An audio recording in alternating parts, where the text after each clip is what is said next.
ಬಟ್ಟೆ ತರೋಕ್ಕೆ ಅಂದ್ಬಿಟ್ಟು ಅವಾಗ ಒಂದು ಸತಿ ಕರ್ಕೊಂಡು ಹೋಗ್ತಾರೆ ಅಷ್ಟೇ. ಬಿಟ್ಟರೆ ಈ ಥರ ಟ್ರಿಪ್ಪು ಇದೆಲ್ಲ ನಾನು ತುಂಬ ಕಮ್ಮಿ ಅಂತ ಹೇಳ್ಬೋದು. ಸೊ ಈ ಸತಿ ಏನಪ್ಪ ಆಯಿತು ಅಂದರೆ 4 ದಿವಸ ಟ್ರಿಪ್ ಹೋಗ್ತಾಯಿದ್ದೀನಿ. ಅದು ತುಂಬ ಖುಷಿ ಕೊಡ್ತಾಯಿದೆ ನನಗೆ.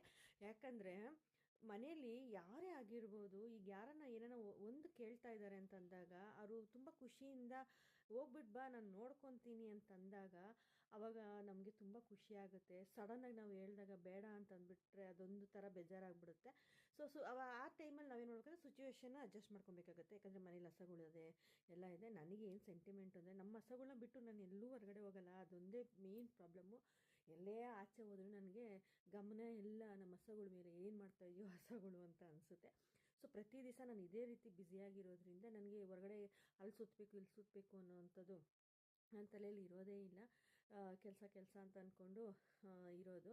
ಸೊ ಈ ಸತಿ ಏನಾಯಿತು ಅಂದರೆ ಯಾರೂ ಬಿಲೀವೇ ಮಾಡ್ತಾರೆ, ನೀನು 4 ದಿವಸ ನಿಜವಾಗ್ಲೂ ಟ್ರಿಪ್ ಹೋಗ್ತಾ ಇದೆಯಾ ಅಂತಂತಾರೆ. ಯಾಕಂದರೆ ನಾನು ತುಂಬ ಕಮ್ಮಿ ಟ್ರಿಪ್ಗಳೆಲ್ಲ ಹೋಗೋದು. ಸೊ ಕೆಲವರು ಖುಷಿಪಟ್ಟರು, ನೀನು ಹೋಗ್ತಾ ಇದೆಯಾ ಹೋಗ್ಬಿಟ್ಟು ಬಾ, ಮನೇಲಿ ಯಾವಾಗಲೂ ಇರ್ತಾ ಇದೆಯಾ ಅಂತ ಅಂದವರು ಇದ್ದಾರೆ. ಸೊ ಇದಾಗಿತ್ತು ಫ್ರೆಂಡ್ಸ್ ಇವತ್ತಿನ ಬ್ಲಾಗ್. ಇಷ್ಟ ಆಗಿದ್ರೆ ಫಾಲೋ ಮಾಡಿ. ಮುಂದಿನ ವೀಡಿಯೋದಲ್ಲಿ ಸಿಗ್ತೀನಿ. Thank you.